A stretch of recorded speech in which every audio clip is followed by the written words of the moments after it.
Oh my gosh, we're broadcasting after history has been made, the day after the Bucks win the Super Bowl in their home stadium. It seems unreal at this point still. It was amazing. I'll tell you what. And I watched it, Pat George. That's the first thing I asked you, and I was amazed to hear that you did. You know what this game taught us? That it's not all about youth, because you've got Tom Brady at 43 years old. I mean, he's breaking records every which way for his age and championships. And then you have the oldest winning coach in the history of the Super Bowl, and Bruce Arians. How old is Bruce Arians? Is he 65 or 68? 68. 68? There you go. 68. Okay. Well, what'd you think, Pat George? What I learned from the Super Bowl is because when it comes here and gets so much, even though there were only 20-some thousand fans in the stadium, traffic was just horrendous. So what I learned is there's no place like home.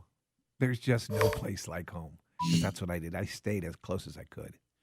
Yeah, I was over near the stadium pregame, and it seemed like a lot of people out there. Of course, I mean, I didn't go to the Super Bowl when it was here the previous time, what year was that, 2006? 2009. 9, okay. And then prior to that, it was 2001. Okay. I was at that one, 2001. 1991 was Whitney Houston. So we're, running about every 10 years. Okay. Be nice if it could happen again sooner, since this year was kind of, damper on this year because of the pandemic. Yeah. So maybe 2024?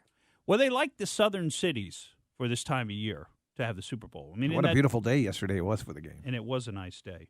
And I saw the flyover from a distance because I retreated back to home base to watch the game itself. And the flyover was interesting. They had a stealth bomber. They had a B-52. And then what was the other plane? Did you? B-1. B-1? They all add up to 55. I heard that. Yes. Really? Yes, it's 52 plus stealth. Wait, what was it? Okay, so a B-52. A B-1. B-1. So that's 53. And a B-2, I guess. Yeah. Right. We can work backwards and do that math, yes. It was impressive. From a distance, it didn't look to me like they were flying directly over the stadium, but I guess that's what perspective can do to you. Those are some big planes. When I was amazed, they flew from their homes in Missouri and North Dakota, South Dakota, flew here, got together, flew right back. They did that on Friday night, too. So they flew around. They didn't land when they got here? No, they flew, and they had a tanker following them. Oh, so I wonder if that was a McDill tanker that filled them up before they went back. Yeah, I don't know what tanker, where it was from, but they had a tanker, so they never stopped. They never put their wheels down once they left their home until they got back. See, I was assuming that they were coming out of McDill. No, and I'm telling you, that's a very small flight for them, something 3 or 4 hours, if it was even that long. They normally do a stint of 30 hours. See, you know all this stuff now, don't you, Pat? Yeah, because my son, he informs me a little bit. He knows a little bit about Air Force. Yeah, a little something about it. Well, I have to say, it was an impressive performance by the Bucks. A couple of things stuck out to me, and I'm not anymore a regular football watcher, but some of the people I was watching with were asking me to explain the rules and different things. What does this mean? And I realized I do know a little bit about football, but I just don't really watch it anymore. Some of the things that stuck out to me was just how woke the NFL was last night. I mean, there was a lot of that. They were pushing their agenda, and how far we've come in the last 4 or 5 years when they didn't want to talk anything about that agenda. And now they're putting $250 million into those agendas, and we'll see where that all leads us as a culture. Another thing that stuck out to me was I think did somebody pay off the refs? Because we had a good run from the refs there at the beginning. I even commented on it. I said, wow, I mean, that defensive holding call that overturned the interception, that was a close call. It was an interesting I saw a meme that had a picture of the Weeknd in like his, glittery, blinding lights, all the lights shining on him. Mm-hmm. And the meme said, this is what Tom Brady looks like to the refs. Right. What was that halftime show? What was any of that about? Where did it take place? It was dark at times. It was inside at times. Is this still at Tampa Stadium? Yeah.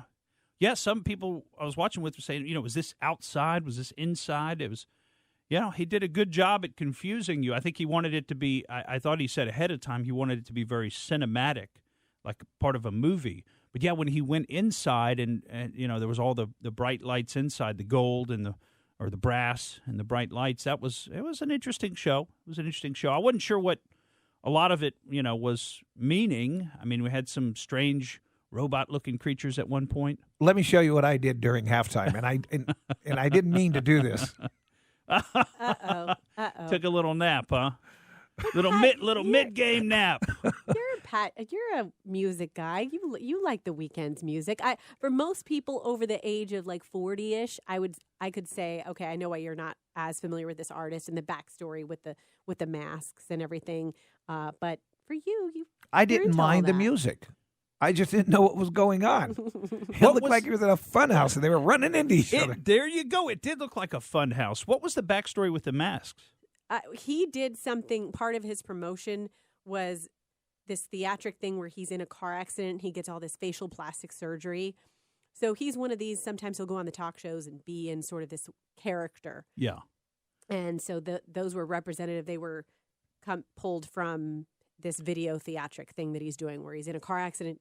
He gets the plastic surgery. It's kind of, if you ask me, it's making fun of Hollywood because his plastic surgery looks crazy. Yeah. But it's fake. Okay, it's fake. Because I did see him, and he looked sort of garish in one of the pictures. Not last night, but I thought, wow, did this guy fall victim to having... He's making fun of Hollywood. I mean, didn't Demi Moore just get some plastic surgery, and she looked very we'll just say very different.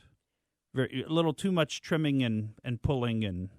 Well, he was snubbed.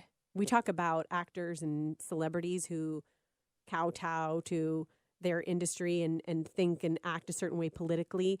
He got snubbed for the Grammys, and I wonder if there's a connection between not getting nominated and that he does kind of do his own thing and make fun of the industry.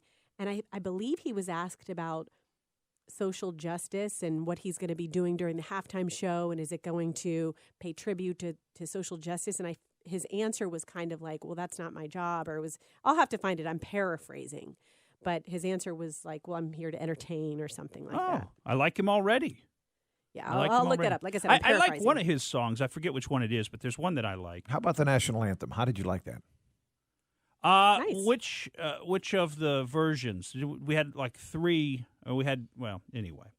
I thought it was okay. I like a more traditional military style. Don't deviate too much. Yeah, I don't want to adding the guitar. I mean, country music, okay, but for me, I want a traditional, respectful military style national anthem. That's what I prefer. But they're going to mix it up. They played some other. They played some other songs also before the national anthem. Again, part of this wokeism that's going on. And everything has become a political statement, right? Everything has become a political statement. The other thing, a few other things that I noticed about the game, but actually the game itself, boy, I tell you what, Tom Brady is a fantastic quarterback. What a smart thing Tampa Bay did at bringing him down here. And Gronkowski pulling him out of retirement. Tom Brady talked him out of retirement to come down and play again with him, and bam, they win another Super Bowl. And those two guys, just the efficiency, the way that they play, the decision-making was very impressive. And we heard a lot of talk from the commentators about Patrick Mahomes. And I even thought Tony Romo at one point, who was one of the commentators, was going a little bit overboard because he was saying, that Patrick Mahomes, is going to be making a run at Tom Brady's number of Super Bowl wins. And had Mahomes won tonight, then it would be 2-6, and he'd have a real shot at it. And I'm like, I don't think you understand, Tony Romo, how hard it is to win these Super Bowls. Everything has to just come together perfectly for the team because obviously, when you get to the NFL, there's a lot of good players and a lot of good teams. Everybody's at the top of their game. And the second that they get off of the top of their game, they get moved out and another player gets brought in. And that's why the average career span of an NFL player is, I think 2 years or a year and a half. It's very short. It's not. You look at these guys with these lengthy careers, and it's nothing compared to a Tom Brady career. Yeah. Well, they are the Tom Brady's of the world are the exception to the rule, which is a very short career in the NFL. Very much so. Tony Romo's he's been a really good prognosticator. So has he? Mm-hmm. Okay. See, this is me not following. No, it's a good point that you bring up. So he was wrong. Well, but, just talking up Mahomes like he's the greatest of this time. Tom Brady's the greatest of all times. Mahomes the greatest of this time. Well, I don't know. Last night, I think Tom Brady showed us that he's still at the top of his game. he's still number one. And it was an impressive showing. Did you see the streaker? There was a streaker out there. Now, it wasn't a streaker like I remember from my youth, because he still had his shorts on. But there was a streaker. Now, the cameras panned away very quickly. They weren't his shorts. They were. Were they your shorts, Pat George? Trust me, they weren't mine. They were too small to be either one of ours. Well, I didn't get to see much of the streaker, and that's probably okay, but it did make some of the after-show commentary that you can find other places. Thank you for listening to the Morgan Streetman Show. We hope you enjoyed what you heard, and if you did, please click like and subscribe to help us out. And remember that we recommend that you exercise your brain at least once a week.